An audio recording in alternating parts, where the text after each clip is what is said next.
Bonjour à tous, bienvenue dans cette nouvelle vidéo, c'est David. On va analyser comme d'habitude le sentiment de marché par l'intermédiaire de l'analyse du Bitcoin et des dominances, dominance USDT et dominance du Bitcoin, les alt également.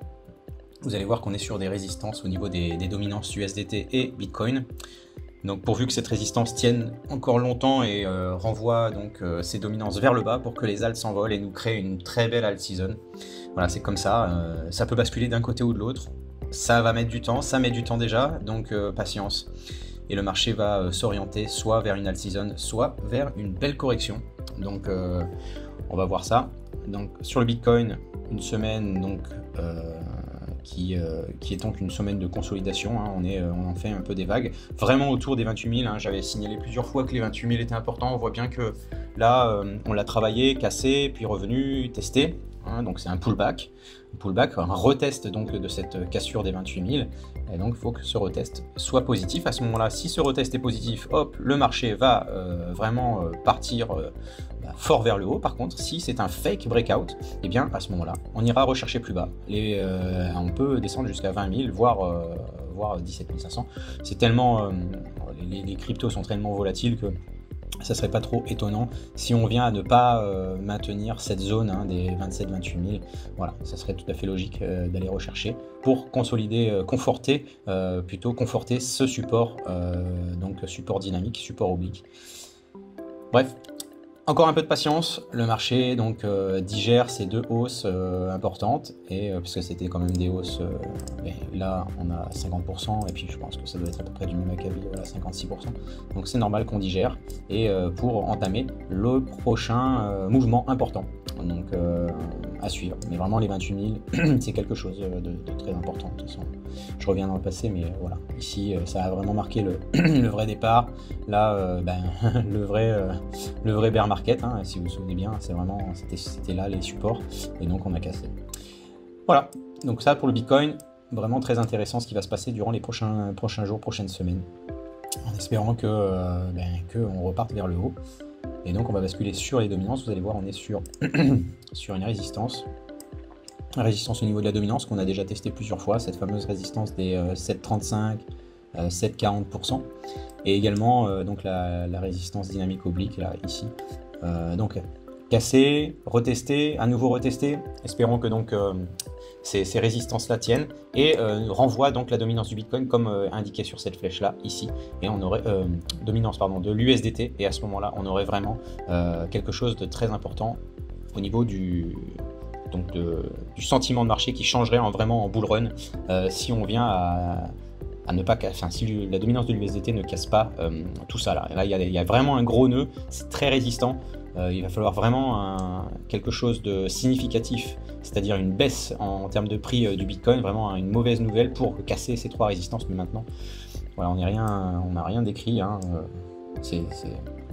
Ça serait, à mon avis, si ça doit se produire, ça serait vraiment violent, et il faudrait mieux pas être en position à ce moment-là. Donc c'est pour ça qu'on a nos stop loss, et c'est pour ça qu'on a dans CryptoRocket nos ordres vraiment bas, parce que là, si ça se produit, ça sera excellent pour nos prix d'entrée.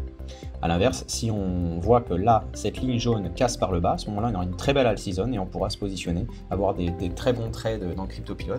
Et sur CryptoRocket, on se positionnera lors du retest. Voilà, c'est un peu la stratégie qu'on va adopter durant les prochains jours.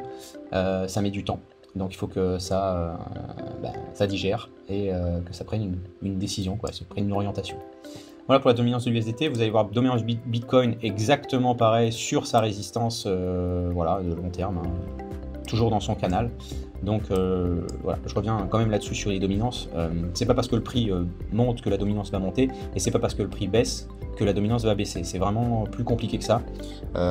Lorsqu'il y a puisque en fait les alts se tradent face au Bitcoin et aussi face à l'USDT. Alors beaucoup plus face à l'USDT, mais malgré tout il y a des traders qui ne veulent pas être en USDT et qui ne tradent les alts que pour accumuler du Bitcoin. Donc c'est leur logique, c'est comme ça. Nous on a une logique parce qu'on veut accumuler des USDT, parce que on veut des euros ou des dollars, et donc dans le futur on veut avoir des gains qu'on reconvertira en euros ou en dollars. Mais beaucoup de traders veulent uniquement accumuler des Bitcoins, et donc trade les alts avec des Bitcoins contre du Bitcoin, avec du Bitcoin contre du Bitcoin, et mettre leur stop loss face au Bitcoin. Donc lorsqu'il y a une baisse importante du prix des alts, liée à une baisse du Bitcoin, du prix du Bitcoin, eh bien leurs stop loss sont exécutés et ça va augmenter la dominance du Bitcoin. Ok ? Donc après, il faut voir, il faut que ça contrebalance avec ceux qui tradent uniquement le Bitcoin face à l'USDT. Donc dans le passé, c'était beaucoup plus significatif, c'est-à-dire qu'il y avait beaucoup plus de traders qui tradaient les alts face au Bitcoin, mais de plus en plus, les traders tradent les alts face à l'USDT. Tout dépend si les sociétés d'exchange leur permettent de faire ce genre de trade. Voilà. Donc là, c'est pour ça que c'est un peu plus compliqué que juste se baser sur le prix pour déterminer les dominances du Bitcoin ou même des alts. Ce qui me permet de basculer sur les alts. Et on est toujours donc sur le support de la dominance des alts ici. Voilà, vous voyez, on est vraiment sur les résistances et sur les supports. Là, c'est on ne peut pas être plus sur les supports et résistances. Donc, soit ça craque dans un sens et à ce moment-là, ok, le marché va vraiment faire un mouvement impressionnant et important dans un sens ou dans l'autre.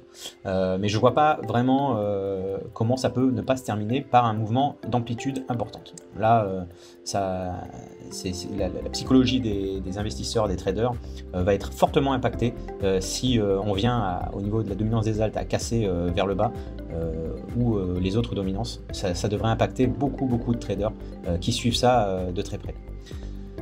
Et donc le total market cap, lui, toujours sur en train de travailler, je vais zoomer, mais voilà, ça travaille exactement la ligne jaune que j'avais tracée. Voilà. Bon, c'est comme je l'avais dit, c'est une total market cap, c'est pareil, c'est une zone. Donc cette zone qui se situe entre 1, 2 et 1.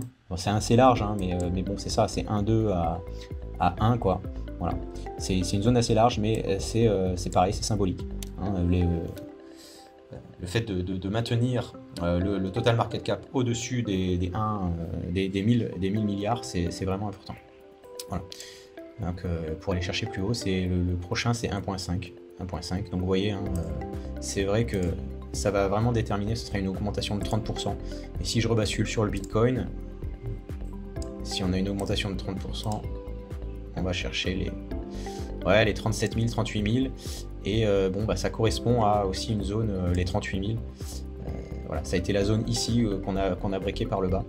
Donc voilà, je vais mettre un petit objectif. Ça serait l'objectif, si ça casse par le haut, ça serait le premier objectif. Et donc avec une simulation où on irait chercher assez rapidement les 38 000 pour revenir tester toute cette zone-là, hein, comme ce qu'on appelle un pullback, un breakout suivi d'un pullback pour confirmer qu'on a bien un support, donc la résistance ce soir transformée en support, pour ensuite continuer la marche en avant et aller chercher cette résistance au bout. Ce serait le scénario idéal. Voilà, mais là, on attend de voir ce qui se passe dans les prochains jours. Je vous souhaite une bonne semaine et je vous dis du coup peut-être mardi prochain, je crois, parce qu'il y a encore un jour férié. Donc voilà. À bientôt.